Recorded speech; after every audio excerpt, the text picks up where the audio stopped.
Hello and welcome back to Doctor Who, the cancelled years. In this video we'll be covering Doctor Who, the Fall of the Doctor. So let's get started.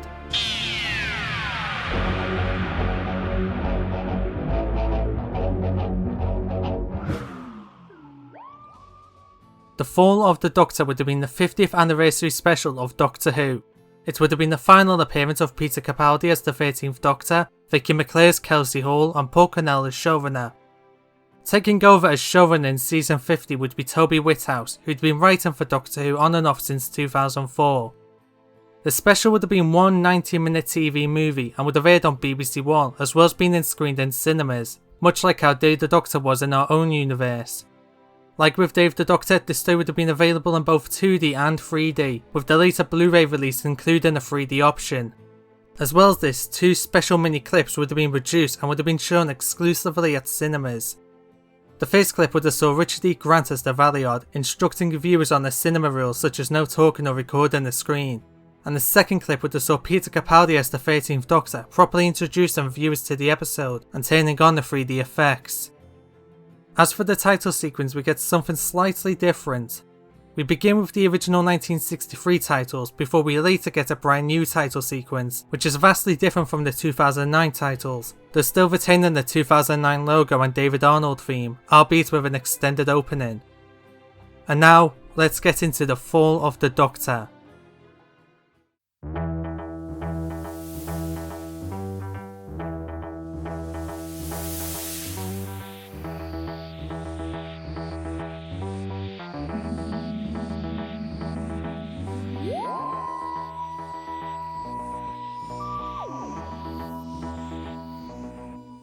We begin with the original 1963 titles, in black and white and 4:3 aspect ratio, before we fade to a shot of Gallifrey. The camera pans across Gallifrey and the camera changes to 16:9 in colour. We hear a voiceover from Romana talking about a hermit who used to travel throughout time and space, but now lives on a hill, telling stories to the children of Gallifrey. We pan on the hermit living on a hill. The hermit pulls his hood down and we see it's the Doctor. A group of children run over to the Doctor and ask him to tell them another story, and the Doctor begins to tell them a story which is very much the beginning of an unearthly child. We then cut to Earth at 76 Totters Lane as a policeman exits the junkyard. We see Coat Hill School next to it. We pan through a window and we see Kelsey as a teacher in Coat Hill School. The bell rings and all the students exit the classroom. Then Kelsey walks through a hallway to the head teacher's office. She knocks on the door and enters, and we see the head teacher to be Ian Chesterton. Ian and Kelsey have a brief discussion before Ian offers Kelsey a full-time job. Kelsey thanks Ian before beginning to tear up. Ian asks if she's alright, and she says that it's been a full year since she returned to Earth, as Ian is obviously aware of Kelsey's story and who she is. Ian comforts Kelsey and says that if he knows the Doctor, he'll still be out there and he'll come back for her. The two hug, however we see through a window in the office, lightning strikes and the city outside is destroyed. Then back on Gallifrey, the Doctor begins to have a panic attack. He begins to see visions of his first 8 incarnations dying in pain, and then he sees a new vision, a vision of the Valeyard. The Doctor then climbs to his feet and tells the children that he'll be back in a minute. He proceeds to walk down the mountain as we see him heading towards the main citadel of Gallifrey. And on that shot, we go into the opening titles.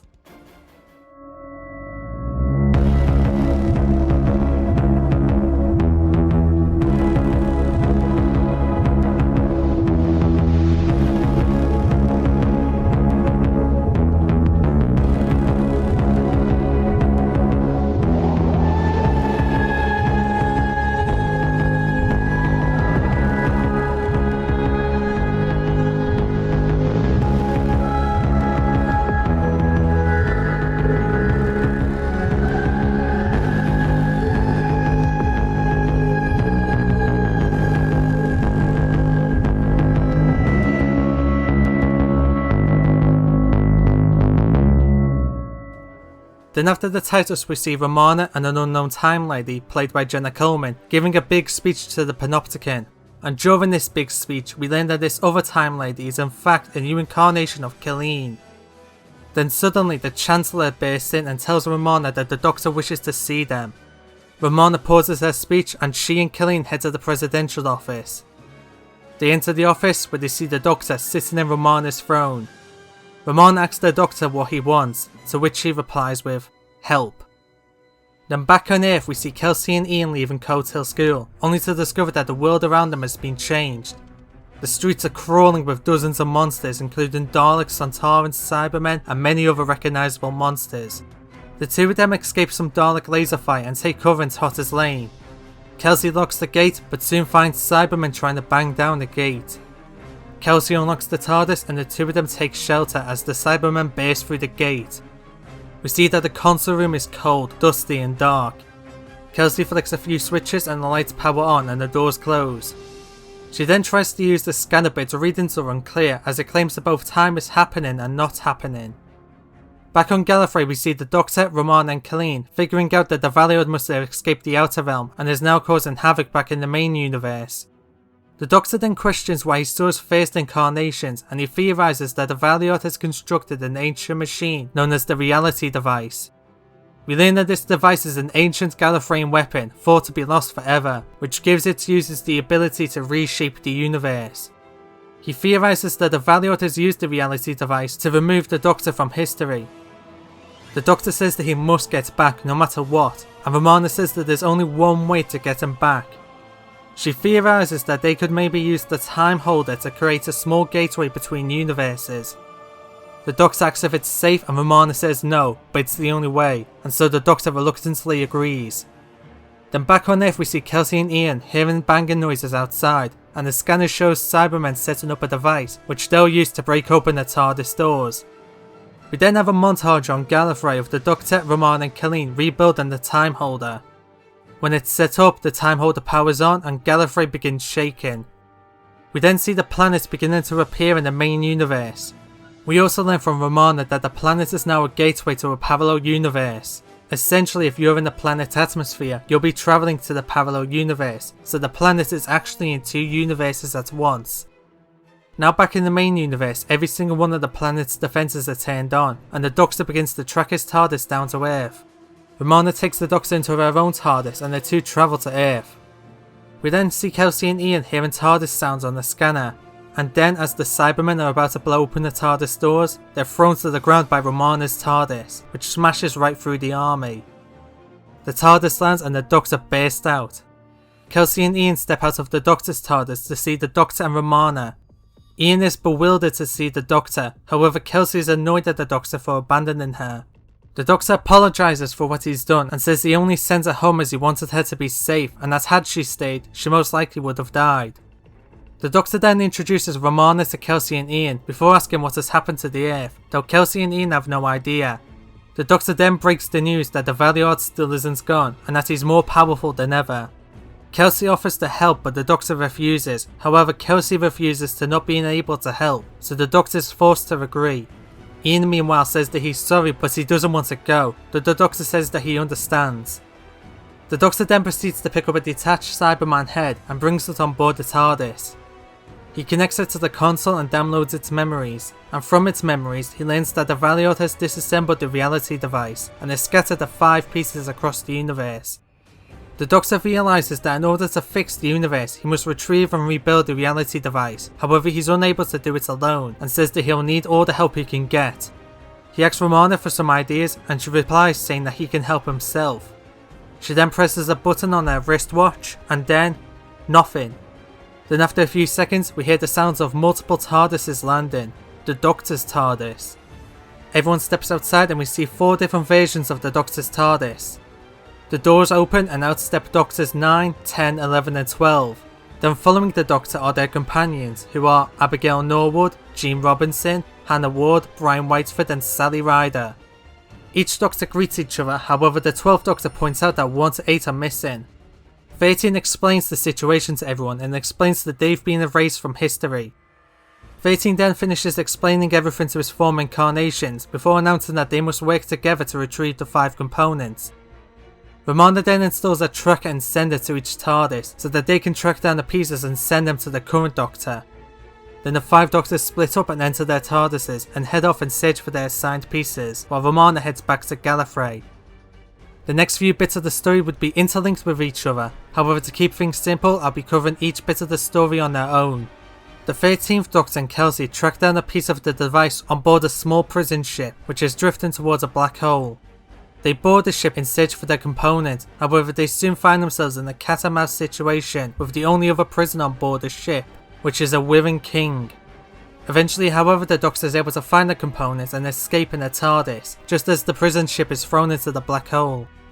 13 then contacts Romana to inform her that he has the first piece. However, Romana tells the Doctor that Gallifrey is in danger. The Valiord is here and he's slaughtering anyone who stands in his way. We see the doors behind Romana burst open and the Valiord enters the room, as the camera cuts to static. The Doctor then pilots the TARDIS to Gallifrey, however the Valiord is now in control. He takes over the planet's military defences and tries shooting the Doctor's TARDIS down. The TARDIS is soon hit and it crash lands near an outsider's village, miles away from the major citadel. We then see the Doctor forming an army with the outsiders as they gather up weapons, plan attacks and hijack some of the Valiord's military vehicles. During these scenes we'd occasionally see the Doctor struggling in pain as his past selves are being affected. Eventually the Doctor's army is ready, however the Valiord sends an entire army to take down the Doctor, and with no time left the Doctor leads his army to the citadel. After fighting through and taking down the Valiord's army, though losing about 75% of his army, he searches the lower levels for Romana with Kelsey, while his army stays back and fights. All of this would be intercut with the other Doctor's plotlines, which we would be following alongside 13's story.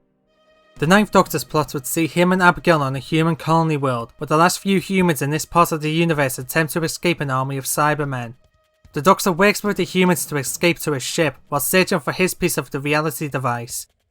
During this, we'd see the humans being picked off one by one and being converted into Cybermen, and eventually, this happens to Abigail. With all of the humans dead, the Doctor begins to set up a bomb which will destroy the planet. He eventually sets up the bomb and finds his piece of the reality device, which is sealed in a safe. He then sends the piece to 13 and begins to make his escape back to the TARDIS. However, he's shot dead to the ground by a Cyberman before he can enter. The Cyberman closes in on his body as he pulls out a wireless detonator. He says that he's sorry to Abigail before activating the detonator and the planet explodes. The 10th Doctor's plot would see him against an army of Sontarans who were planning to wipe out an entire galaxy containing innocent lives just to wipe out the Rutans. The Doctor learns that the Sontarans are actually using the components of the reality device to power their bomb. The Doctor would end up working with a Rutan army to attack the Sontaran battleship, while he and Jean sneak on board and retrieve the piece to the reality device. The Doctor then sends the piece to 13 just as the ship comes under major fire from the Rutans. The two of them then attempt to make their escape, however Jean is shot dead by a Sontaran. Broken by Jean's death, the Doctor surrenders to the Sontarans. However, before the Sontarans can execute him, part of the ship's wall is blown apart and everyone is sucked into space, where the Doctor suffocates to death. The 11th Doctor's plot would see him on a planet populated by half-mechanical people in search for his piece of the reality device. However, a Dalek army arrives who are also in search of the piece. The story would see Hannah and Brian helping the people of the planet fight back against the Daleks, while the Doctor searches for the component. He finds that the component is connected to a machine which acts as a life support for all the people on the planet, and realising that he has no other choice, he disables the machine and takes the component. The Doctor then sends the piece to 13 and goes off to help Hannah and Brian, however they both end up being killed by a Dalek. At this point the Doctor is beyond broken, as this is still early days for the 11th incarnation. He picks up an energy rifle and starts gunning down every Dalek in sight, before he's exterminated by multiple Daleks and dies permanently. Finally, the 12th Doctor's plot would see him on Masmia Goria, where he finds the Rani, as portrayed by Anna Chancellor, conducting scientific experiments on Tetraps and turning them into super soldiers, so that she can conquer the galaxy and expand her empire. We see him looking for the components as well as trying to figure out how to stop the Rani. Eventually the Doctor discovers that the Rani is using a piece of the reality device to control the Tetraps, as without it they would be wild savages, so the Doctor retrieves the piece, which causes all the Tetraps to go rogue. The Doctor sends his components to the 13th incarnation, however without realising, Sally is killed by the Rani. The Rani is then about to kill the Doctor, however he fades out of existence, as his time is up. At this point the plot would stop interlinking and we focus on just the 13th Doctor. He's eventually able to track down Romana and free her and also Colleen from their prison cell.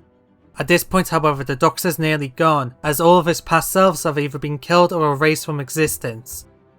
He piles together the 5 components of the reality device and rebuilds it. He then activates the device and the whole planet begins to shake as time is rewritten. We see all the planets we've seen in this story, including Earth, returning to their normal state. We then see 12 TARDISes appearing in the sky as Doctors 1 to 12 are restored to the universe, and they return back to their rightful time and place. Now that the Doctor is saved, they must stop the Valeyard. And then suddenly all of Gallifrey begins to shake again, and the warning siren emits across the entire planet. Romana says they're in danger as that warning sign means only one thing. The Valeyard has activated the core of Rassilon, a last resort nuclear bomb buried underneath the planet. They have 5 Earth minutes before the bomb detonates and Gallifrey is destroyed. Everyone begins to make their way up and through the Citadel, fighting off the Valeyard's army. They eventually make it to the Panopticon, where they find a control panel to shut down the core of Rassilon. The Doctor and Romana begin working on shutting down the machine. And then the Valeyard appears out of the shadows and stuns everyone but the Doctor. The two of them begin to fight for control over the core as Gallifrey begins to break up around them. Then the Valeyard pulls out a teleport device and the two of them are teleported on top of a mountain outside the Citadel. The Valeyard then destroys the teleport device, leaving the two of them trapped. He tells the Doctor to watch as his home is destroyed around them. We then cut back to the Panopticon as everyone comes back round. They notice that the Doctor is missing, however they don't have time to look for them as the core of Rassilon is nearing activation. Romana and Colleen work as quickly as they can and they're eventually able to shut down the core of Rassilon, thus saving Gallifrey from destruction. Then back on the mountain we see the Doctor and Valeyard fighting. At first the Doctor has the upper hand, however the Valeyard is able to overpower the Doctor. He attempts to throw the Doctor over the edge, however he manages to grab onto the ledge and save himself. The Doctor is about to be kicked over when he grabs the Valeyard by the leg and is pulled down with him. Kelsey, Romana and Colleen burst out of the Citadel and see the Doctor and Valeyard falling. We see the Doctor falling in slow motion before he falls to the ground with a thud. Kelsey, Romana and Colleen rush over to the Doctor's body. Kelsey is in tears and tries to wake up the Doctor, however Romana tells her that she's sorry but he's dead. The Doctor's had many lives and this was his last one. Kelsey says that there must be another way of saving him or reviving him.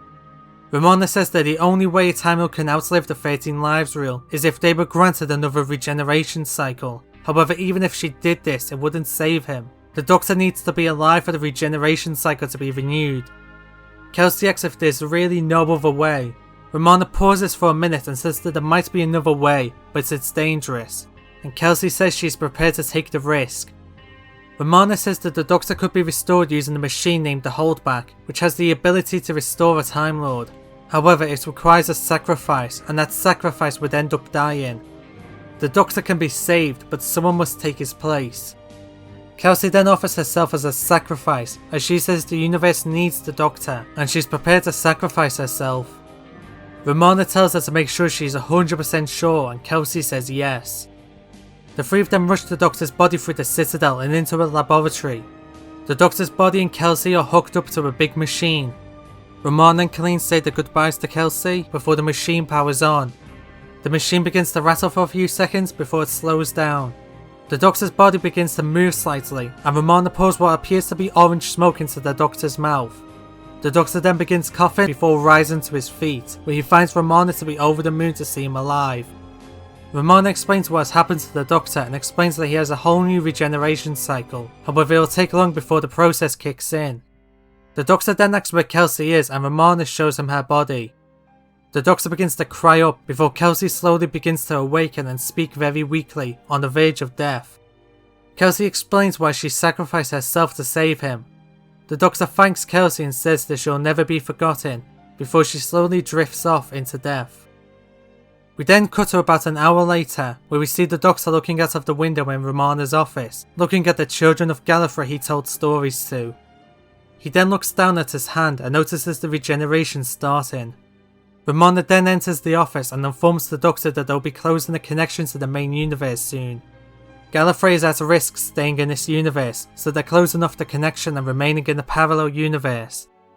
She asks the Doctor whether he'll be staying too. The Doctor considers it. He would have peace and retire from his adventures once and for all, but he ends up declining. He tells Ramona that although the Valiard's damage has been undone, the universe is still full of danger and monsters, so he's staying in the main universe.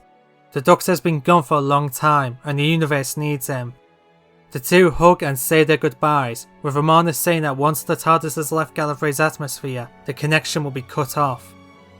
We then see the Doctor climbing part way up the mountain and saying goodbye to the children of Gallifrey. He tells them that he is off to protect this world and to fight the bad monsters, and that he may never be coming back. The children get upset, however the Doctor comforts them and tells them that if they want to remember him, they must do two things: never be cruel and never be cowardly. He waves goodbye to them before departing. He then walks across the wasteland back to the TARDIS. He is all but minutes before regeneration. He uses the last of his energy to make it on board the TARDIS. He begins to recall his life as the audience hears echoes of the 13th Doctor over seasons 47 to 49, along with his companions, friends and enemies. He then slowly walks over to the dematerialization lever before pulling it down. We see the TARDIS flying out of Gallifrey's atmosphere and into space as the planet begins to fade out of existence.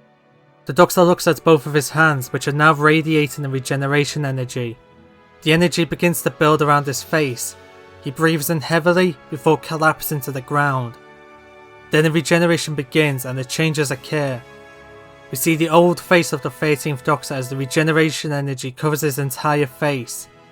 We then pan out to a shot of the console room as the light expands and covers the entire room like an explosion. And then, before we can even see the 14th Doctor, we fade to black and we go into the end credits. The end credits would be in the style of the original Hartnell credit with the 1963 Delia Derbyshire theme on top. However, after the cast are credited, we cut to a shot of 76 Totters Lane at night where we see a police officer exploring the junkyard. Suddenly the wind picks up rapidly as the TARDIS lands right in front of him. The door slowly opens and out of the TARDIS emerges the 14th Doctor, who'd be betrayed by Damien Maloney.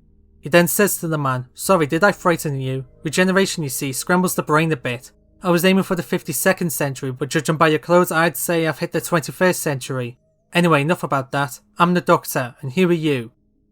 We then cut to a shot of the new Doctor as the words, "and introducing Damien Maloney as the Doctor," appear next to him.